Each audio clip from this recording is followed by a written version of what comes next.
They look like a couple of dorks.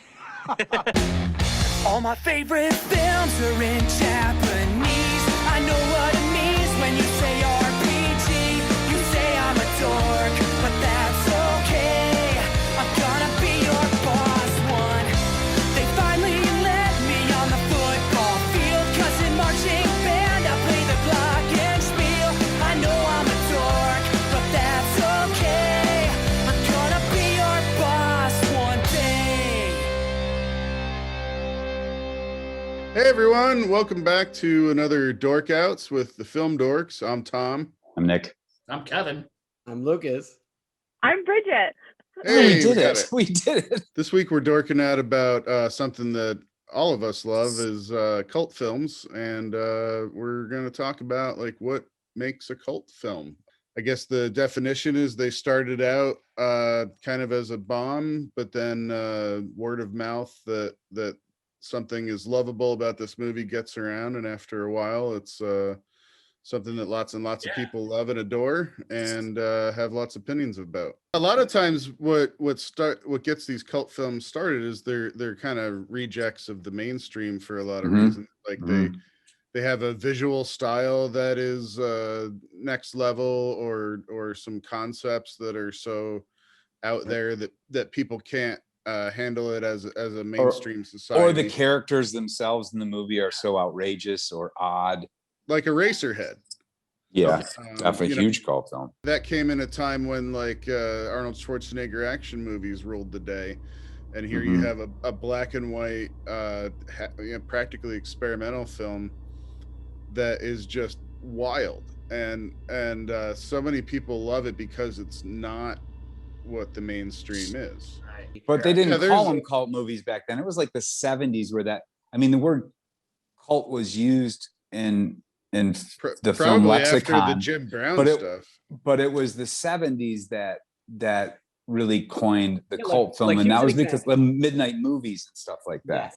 Here's an example. Like Billy Jack is one of like the original indie films that was a huge cult hit. It was independently financed and made a bucket of money in the theaters, and it was like, complete cult status still to this day, even though it's made it had the record for like the most money ever made by an indie film for years. Yeah, they started their own brand of beer called Billy Beer.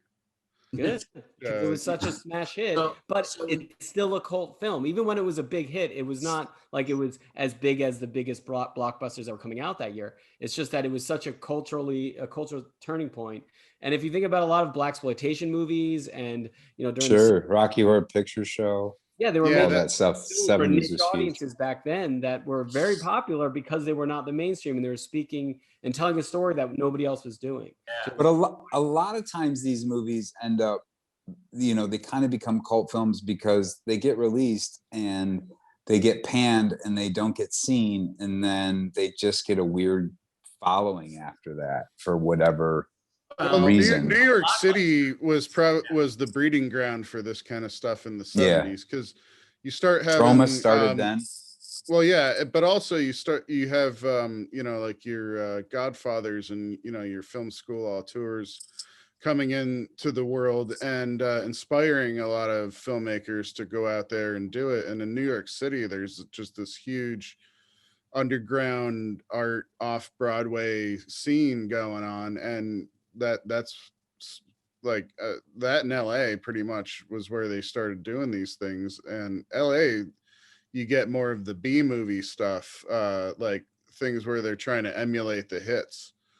But New York, that's where you got the real like gritty, arty, like philosophical, sort of groundbreaking stuff.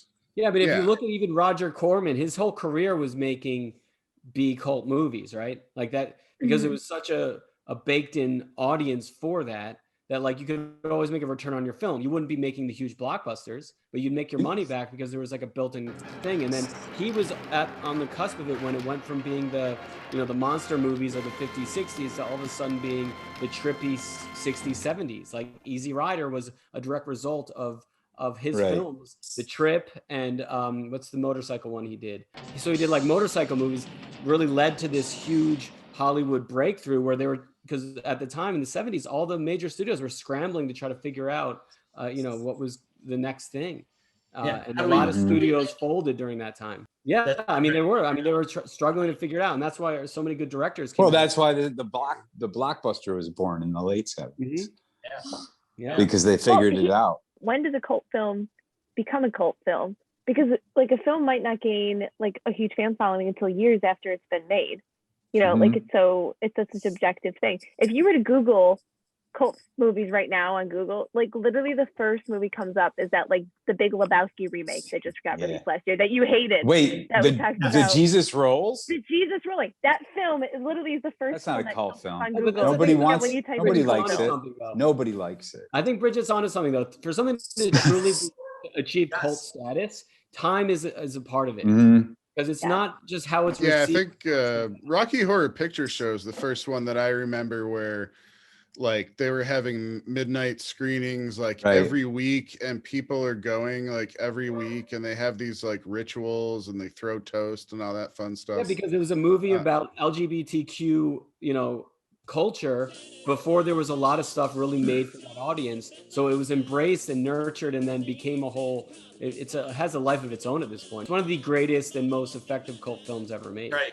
And it's also too, like as far as like time goes, like a cult film almost becomes a cult film because you go back and revisit it so much.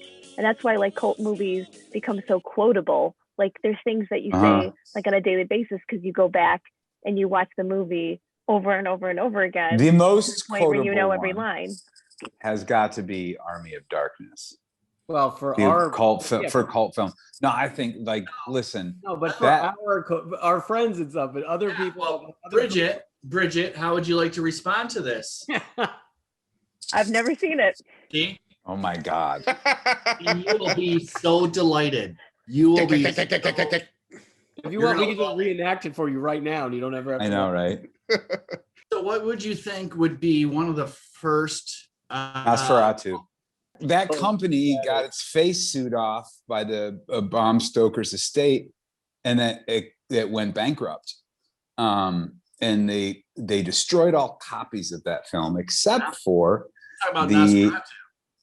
except for the bigger fans who managed to get that movie in a can, and then it got redistributed and became kind of, I would say, the first cult film because of that. I mean, it's a film that got buried and then was revived by fans. A great double feature is two cult films, Nosferatu and then Shadow of the Vampire with Willem Dafoe. Great double feature to do of two awesome cult films. That is a film that did not get huge. It got critical acclaim a little bit, but it wasn't a huge film. But it had a very, a following of people that love it. And so part of the definition of a cult film, which I love on Wikipedia, are defined as much by audience reaction as by their content. Yes. And I think that viewing it that way, because it's not just weird content, it's how the audience perceives and interprets it. So but yeah, there's a lot of people at this point, like critics or whatever, that kind of say that the cult film is kind of moot at this point because of how studios have co-opted the thing, and they intentionally try to make a cult film, or they use that as a marketing tool, and they're like, the next cult classic. What's happening though is the audiences are so fractured that it's almost like you just need to appeal to enough niche audiences and you can make a lot of money. Marvel is like the antithesis of a cult film now, and that's kind of what all studios are aiming for in many ways. So if you can swerve and go and make something a cult film, it's like they want to do the mega church version. I would definitely not call Marvel films cult films. No, they're they're mega church films. Yeah, exactly. Yeah, they're like the Joel Osteen of the whole situation, and I'm not okay with that. I am not fucking sending a check to Marvel Osteen. I'm not doing it. No, I mean, I love Marvel movies. Don't get me wrong. The Rolling Stone magazine had a list of that they compiled of the top 25 cult films of all time. I don't necessarily agree with all of them, but they have Dazed and Confused, Reanimator, Easy Rider, Dawn of the Dead, Showgirls, Night of the Living Dead, Shawshank Redemption, Reservoir Dogs, The Room, The Princess Bride, Pink Flamingos, Eraserhead, Fight Club, Pulp Fiction, Heathers, Harold and Maude, A Clockwork Orange, Repo Man, Clerks, Blade Runner, Spinal Tap, Rocky Horror, Donnie Darko, and The Big Lebowski. It's Rolling Stone, so I mean, you're gonna get like. I would not say they're necessarily that's the top 25, but I would recognize all of them as cult films. A few in there that are definitely not cult films. Like what? A Clockwork Orange. Shawshank Redemption. Shawshank Redemption. You're right. Yeah, that I would agree. I would agree with that one. That one should Shawshank not be Redemption in is a there. film that wasn't recognized until later in its run.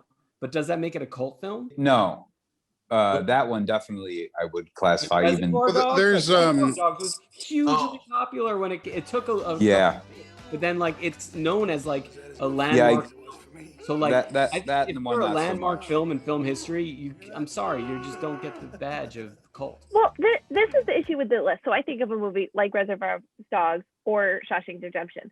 I probably can name a select few, but most people who've seen those films have really liked those movies. Like they've loved them. But then I think of a film like Heathers, which a lot of people don't like that movie. Yes, like it's a select few people who think that movie's funny and they enjoy it. Like, so to me, that would be a cult film. Like The Shawshank Redemption is just a great movie. There's got to be kind of an underdog aspect to it. And I think if everybody loves it, then it's just going to be a good movie that everybody loves. But if only a certain small group of people really, really love it, then it's a cult film. Lebowski is a great example of a cult film because it's very popular to a certain audience, but it never fully crossed over to be like a fully mainstream film.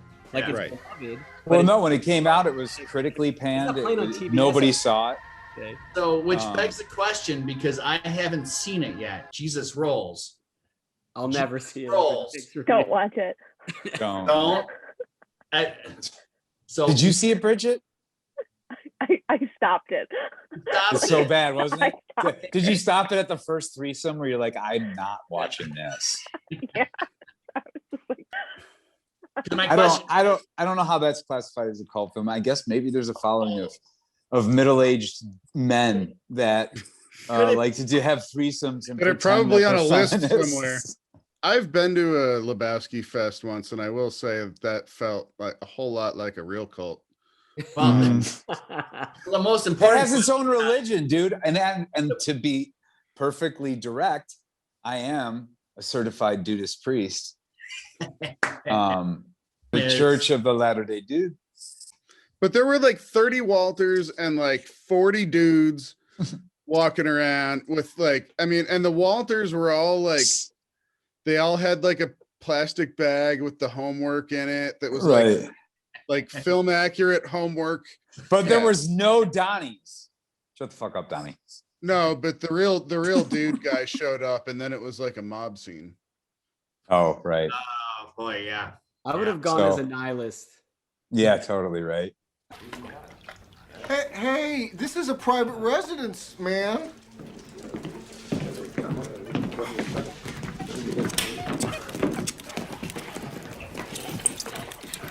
Oh, nice marmot.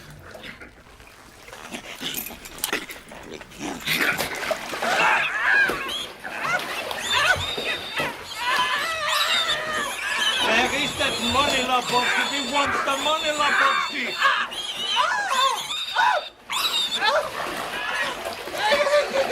You think we are kidding or taking with the funny stuff? But you think you haven't dreamed of, Lebowski. Yeah, we believe in nothing. We believe in nothing, Lebowski, nothing. And tomorrow we come back and we cut off your Johnson. Man, they were nihilists, man. Huh? They kept saying they believe in nothing. It's hard to say, though, like of recent, because a lot of these films, like you watch them, you're like, oh, that movie is fucking stupid and crazy. And I wonder if anybody else saw it. And then 10 years later, it's like, all of a sudden people are posting fucking memes from it, you know, like it. So it takes a little time, but Mandy is one that certainly picked up a cult following, because that one is really divisive. Like I know people fucking hate that movie. It's amazing. I love that movie. Nicolas Cage and peak Cage rage. Oh yeah. Oh dude, it's the best. There's a chainsaw fight. I mean, come on. Oh yeah, it's chainsaw fight. Holy shit. Yeah, a chainsaw with a big giant fucking handmade axe. I'm gonna have to watch It it. ends up being like a mythic battle between good and evil. It's incredible. Yeah, and the whole time, like Nicolas Cage is tripping his balls off. Yeah. It's fucking insane. So that's definitely the most recent one I can think of that's already achieved cult status. I agree. And it's going to continue to, I think, grow in cult status as it. This is the thing that I do have a question for, because I was reading a lot about this, like, because what people think are cult films and what like may not be. Like, Yeah. so for my thing, like in my mind, I would think that something like Legally Blonde has a cult following. Yeah, it does. Like that's Yes. like a pretty intense like movie. Yeah. That and Clueless are like Which two I films that, love. Like always I come to love my Legally mind. Blonde. Yeah. Clueless is definitely one. Yeah. Jawbreakers. Mean If you're Girls. talking Yeah. about like female focused. Mean Mean Girls, Girls. definitely. Yeah. And I mean, and you know what's funny about these cult movies is they've all been turned into musicals. No, You're like right. actually, Evil Dead the Mean musical. Girls, Heathers, Clueless, like Legally Blonde, all those. Have all Wow, been turned that's into- a- Rocky Horror obviously is a musical. One that just popped up that when I was researching online was Wet Hot American Summer. Mm-hmm. An incredible movie, and it's hilarious. Yeah, but I know some people that don't like it. They Well, don't think yeah, it's that for sure. funny. Yeah, Yeah. well, those people you shouldn't be friends with. There's some great movies, like some of the. I think the Big Lebowski is one of the greatest movies ever made, but Yeah. it's a cult film. The And Fear and Loathing is a cult film. Yeah. Rocky Horror is one of the most beloved cult Right. films of all time, but I can't stand it.